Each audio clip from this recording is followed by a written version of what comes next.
Monsieur le vice-président de la République, Monsieur le vice-président du gouvernement, Madame la présidente du Sénat, Monsieur le président de l'Assemblée nationale, Monsieur le président de la Cour constitutionnelle, Madame la présidente du Conseil d'État, représentant le corps judiciaire, Monsieur le président du Conseil économique, social, environnemental et culturel, Monsieur le maire de la commune de Libreville, représentant les collectivités locales, Monseigneur, l'archevêque métropolitain de Libreville, représentant les confessions religieuses, Monsieur le représentant des confédérations syndicales des travailleurs,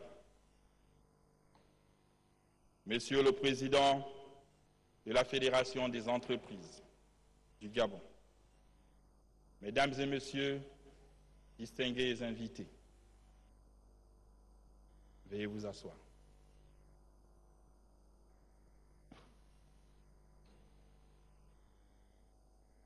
Mesdames et Messieurs, distingués invités, permettez-moi, à l'entame, de vous exprimer ma profonde gratitude pour vos vœux si aimables, bienveillants, adressés à ma famille, à mon épouse et à ma personne.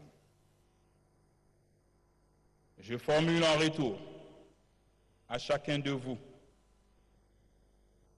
mes vœux de bonne santé, de prospérité, de succès et de bonheur pour l'année 2026.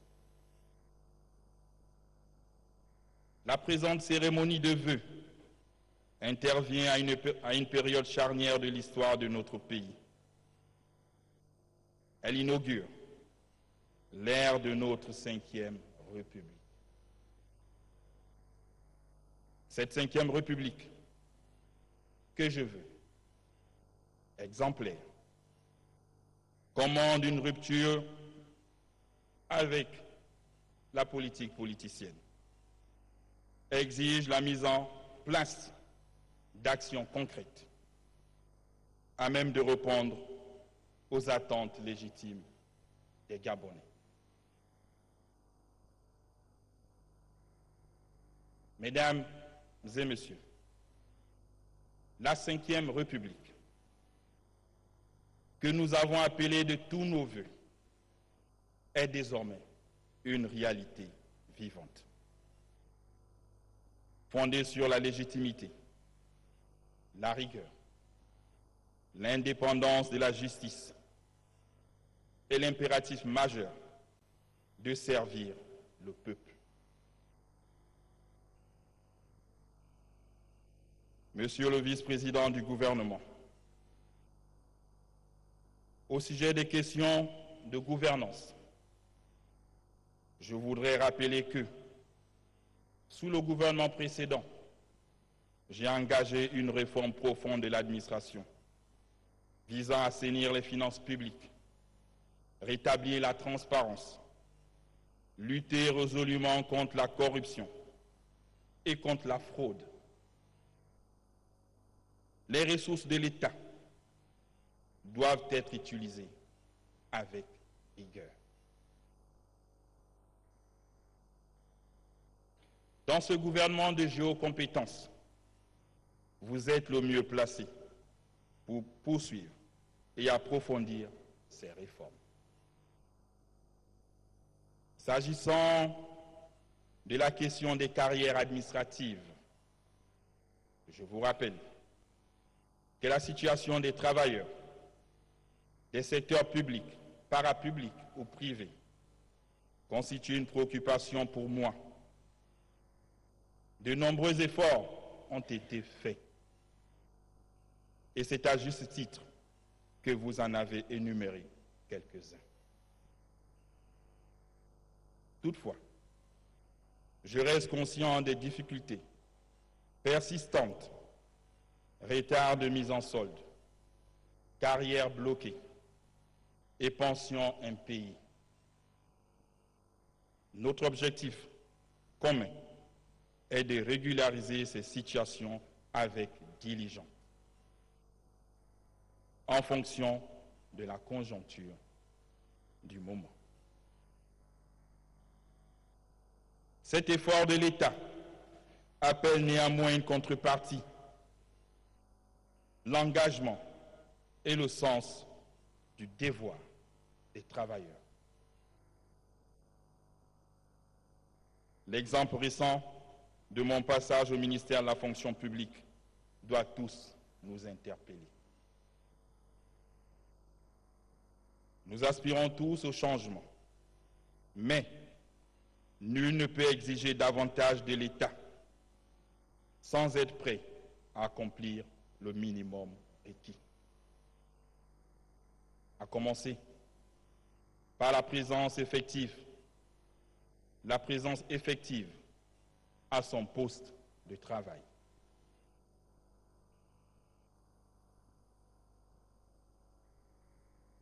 Les textes en vigueur, notamment la loi portant statut général des fonctionnaires, prévoient des sanctions allant de l'avertissement à la révocation sans droit à la pension.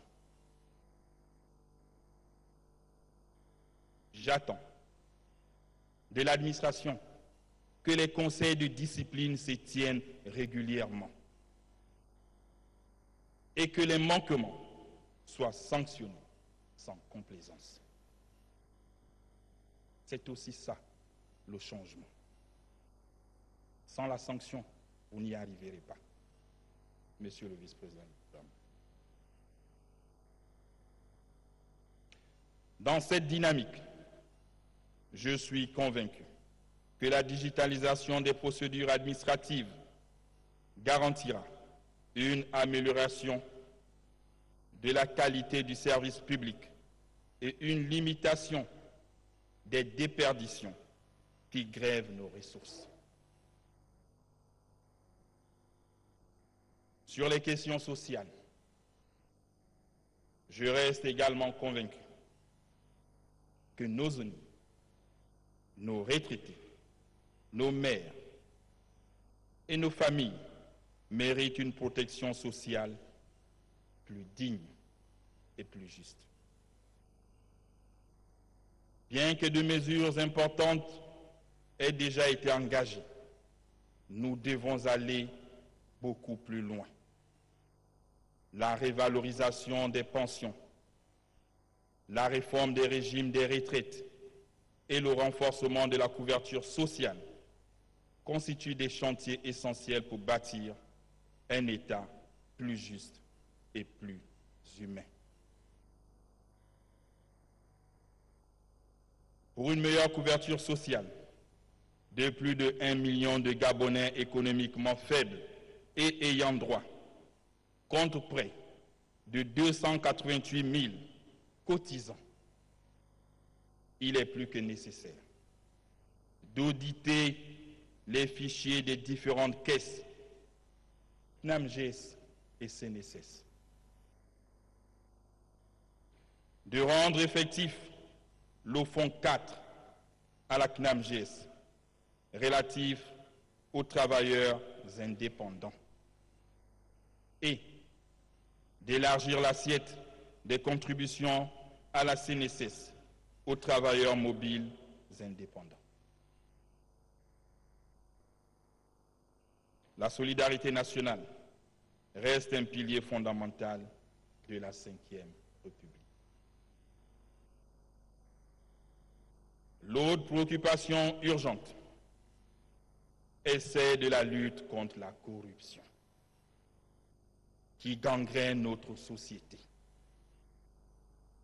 Cette lutte doit se matérialiser par l'effectivité des sanctions contre leurs auteurs. La Nouvelle République ne s'accommode pas avec l'impunité. C'est pourquoi je me suis engagé depuis la transition à œuvrer pour une justice indépendante, libre de toute intervention.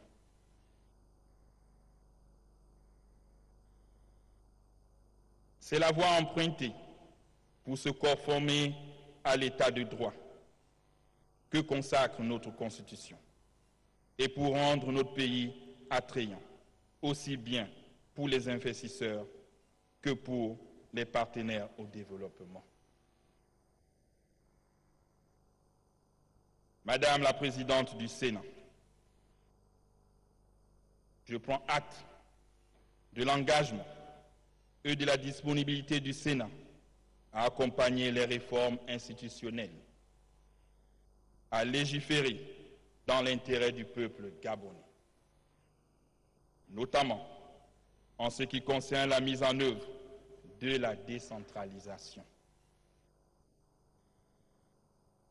Je comprends naturellement votre intérêt pour le transfert de compétences aux collectivités locales, dont vous êtes issus et le porte-voix.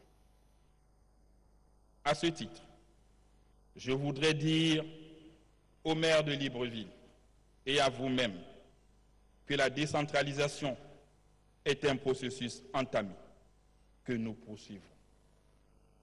Mais je tiens à signaler qu'elle implique une gestion rigoureuse et transparente par des personnels qualifiés.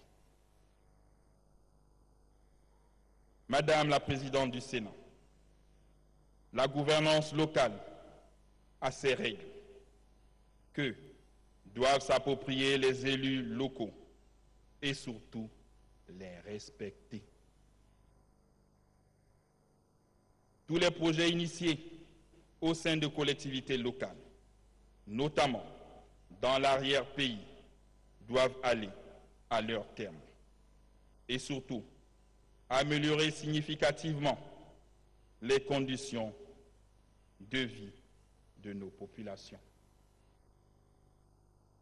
Le gouvernement, IVA et moi, personnellement,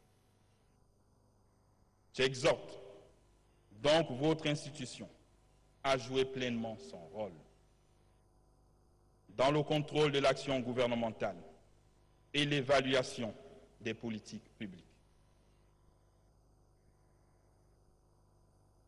Monsieur le Président de l'Assemblée nationale, je fais mien de vos propos qui rejettent toute idée d'une future chambre d'enregistrement qui aurait pour mission de soutenir le gouvernement. En réponse, j'espère que l'Assemblée nationale ne sera pas une chambre frondeuse qui fait obstruction, voire du chantage au gouvernement pour l'adoption des lois. Comme le disait cet ancien ministre, c'est chose d'avant. Nous ne le voulons plus.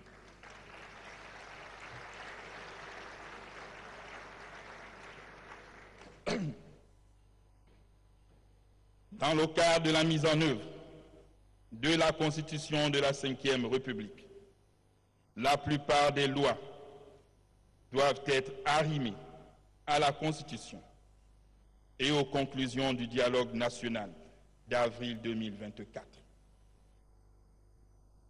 Je compte sur les parlementaires pour contribuer positivement à la révision de l'ensemble des lois de notre État.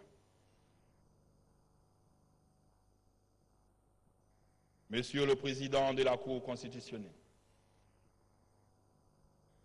je vous remercie pour vos vœux, pour la franchise avec laquelle ils ont été exprimés. Je note également votre engagement à exercer vos responsabilités avec indépendance et rigueur, gage de la stabilité de notre République. Je réitère toutefois comme lors de mon dernier entretien avec l'ensemble des juges constitutionnels, l'exigence de s'en tenir à la Constitution uniquement. Je vous invite donc à assurer pleinement votre mission de régulateur de l'activité des pouvoirs publics. C'est à ce titre que la Cour constitutionnelle pourra mieux assurer l'équilibre, la continuité et le bon fonctionnement de nos institutions.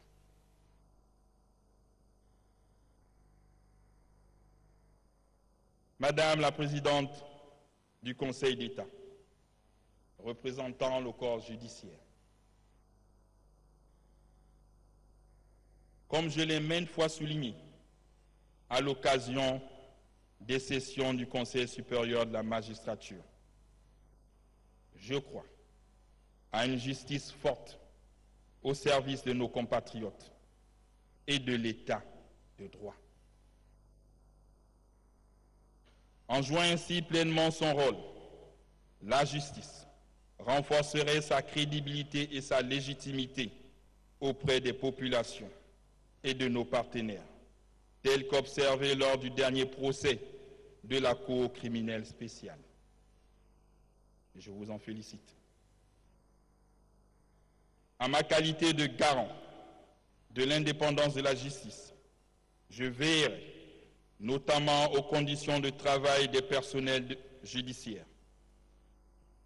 Toutefois, les grèves intempestives, les comportements déviants de magistrats, la corruption qui touche aussi votre corporation, les complaisances envers les fautifs et les coupables doivent désormais être proscrits.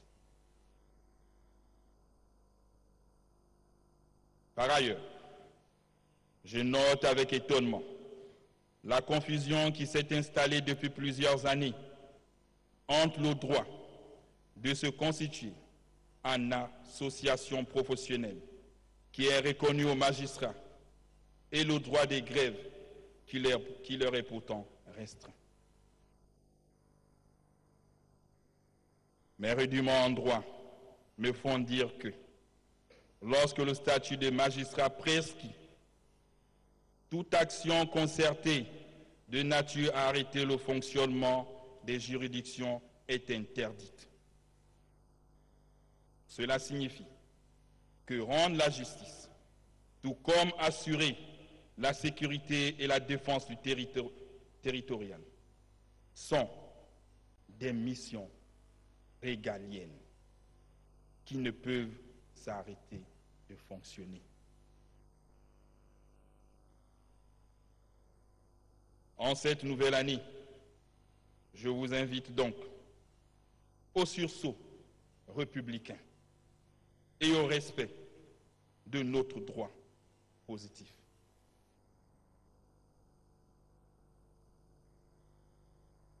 Monsieur le Président du Conseil économique, social, environnemental et culturel, je vous remercie pour vos encouragements et le soutien que votre institution entend apporter à la mise en œuvre de mon projet de société. Je voudrais également exprimer ma satisfaction de voir concrétiser un de mes vœux d'inclusivité. La composition de votre institution reflète la diversité des populations du Gabon. On y trouve, et c'est une première, outre nos compatriotes représentant les populations autochtones, mais aussi les représentants de la diaspora. Ils disposent désormais d'une tribune aussi large pour faire entendre leur voix. S'agissant des questions de sécurité intérieure, vous êtes revenu sur le traitement des auteurs des crimes de sang crapuleux en évoquant la question de la peine de mort. À mon avis, cette réflexion doit être portée par le peuple souverain qui m'a élu. Je vous instruis donc d'organiser une consultation populaire sur cette question. Mais je réaffirme avec fermeté que l'État ne laissera pas impunis les auteurs de ces crimes et leurs commanditaires, quels qu'ils soient.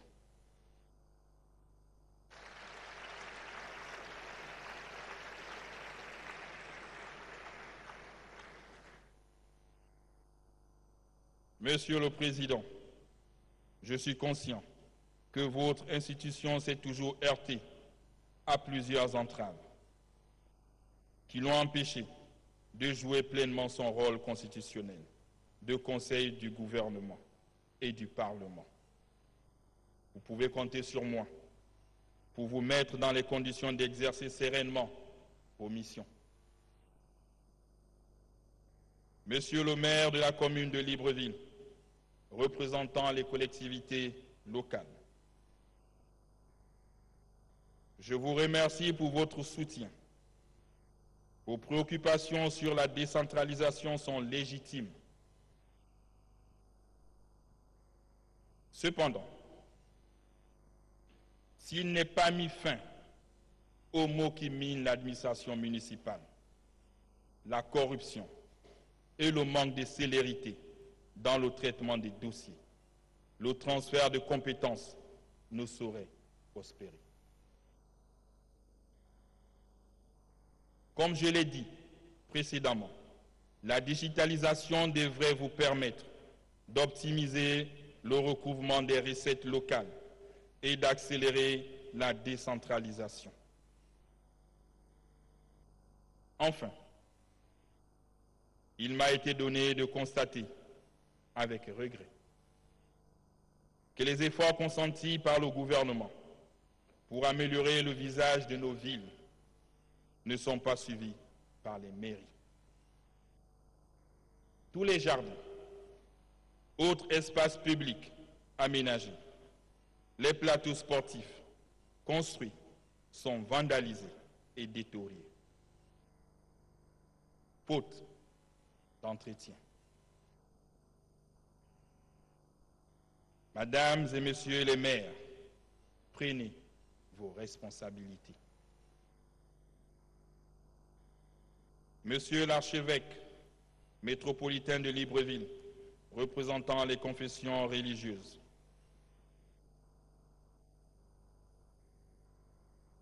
je remercie les confessions religieuses pour leur contribution au rétablissement de l'ordre constitutionnel.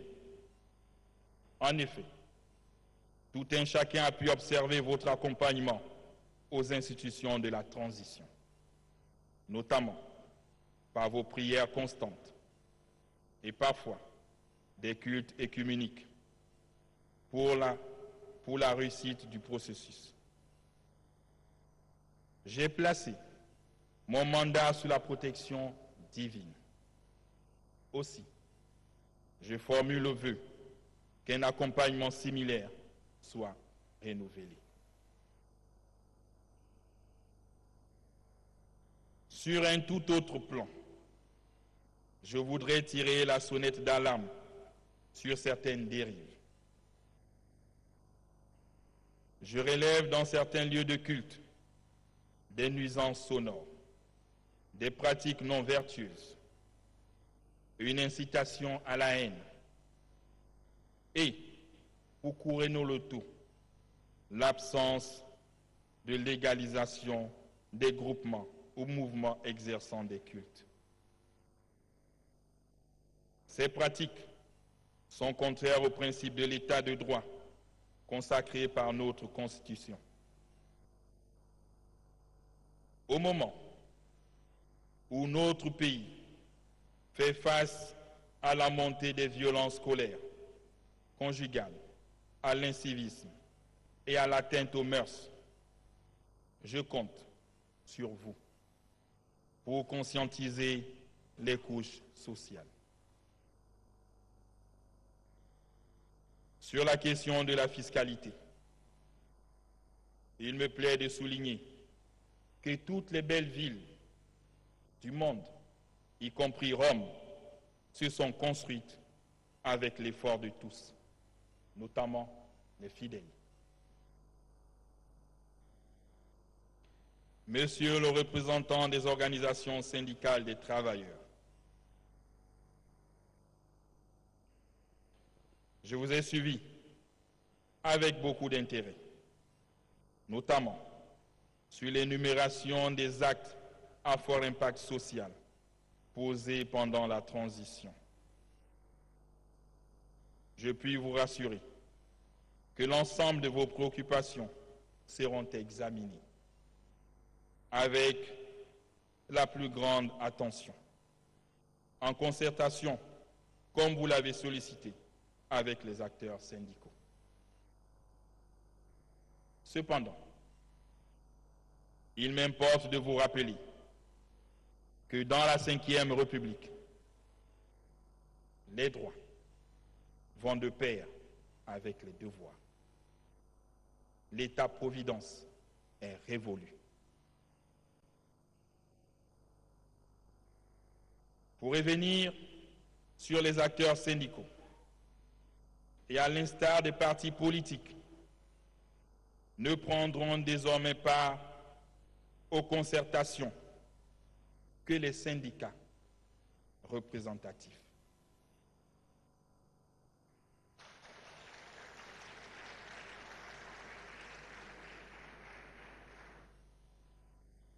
J'ai instruit à cet effet le ministre en charge du Travail d'organiser au cours du premier trimestre de cette année des élections professionnelles.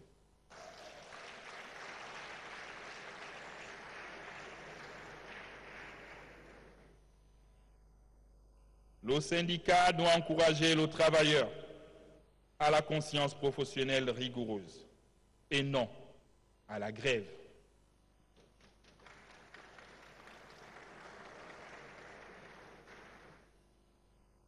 Monsieur le représentant, dans vos propos, vous avez reconnu quelques irrégularités dans le traitement du dossier des vacations, ressortant notamment des montants exorbitants. Pour vous reprendre, 13 milliards. L'État s'engage à payer la dernière tranche des rappels des retraites, ainsi que toutes les vacations, à condition que celles-ci soient auditées.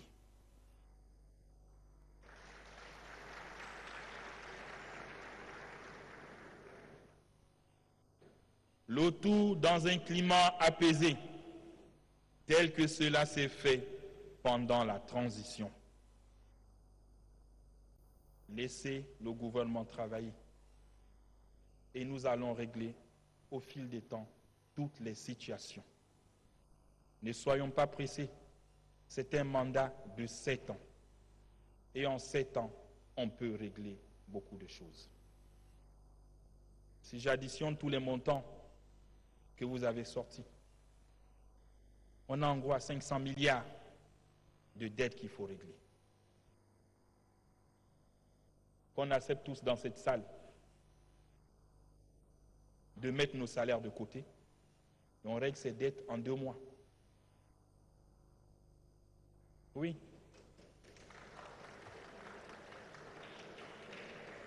Parce que si on le fait d'un coup, c'est l'État qui plombe.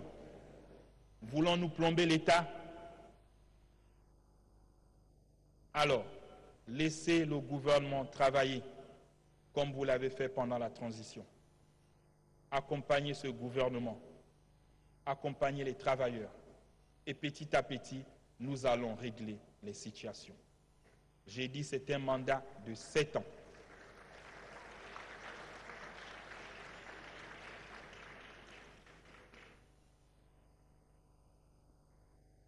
Monsieur le Président de la Fédération des entreprises du Gabon,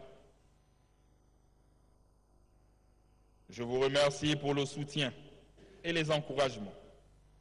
Je fais mienne vos préoccupations en ce qui concerne la trésorerie des entreprises, l'environnement des affaires, les coûts logistiques et l'adéquation formation-emploi.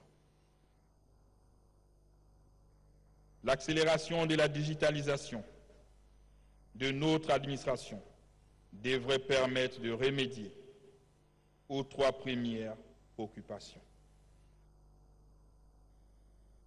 Quant à l'adéquation de la formation au marché du travail, j'ai instruit le gouvernement de s'y atteler en concertation avec le patronat. Les entreprises gabonaises occupent une place de choix dans mon projet de société, notamment dans son pilier 2, consacré à l'entrepreneuriat et à l'employabilité des jeunes. J'entends promouvoir la création des emplois des jeunes et des champions nationaux avec le soutien accru des entreprises locales.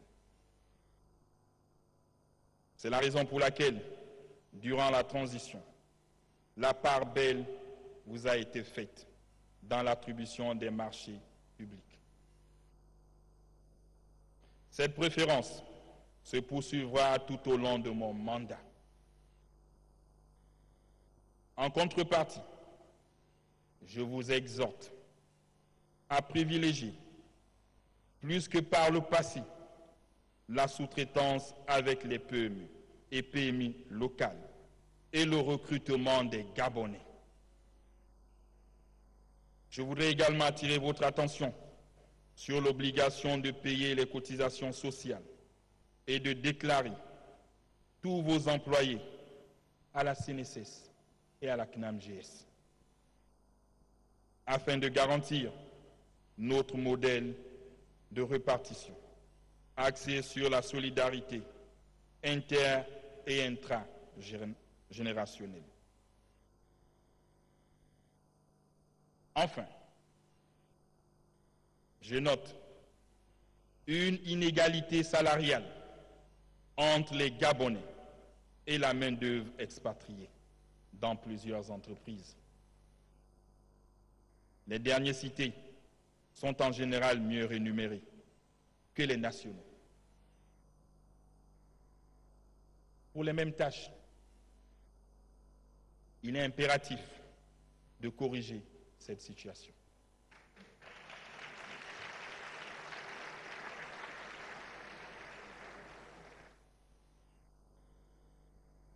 Chers compatriotes, mesdames et messieurs, avant de clore mon propos, je tiens à rappeler à tous que l'année 2026 ne sera pas une année d'expérimentation, mais une année de travail, travail, travail.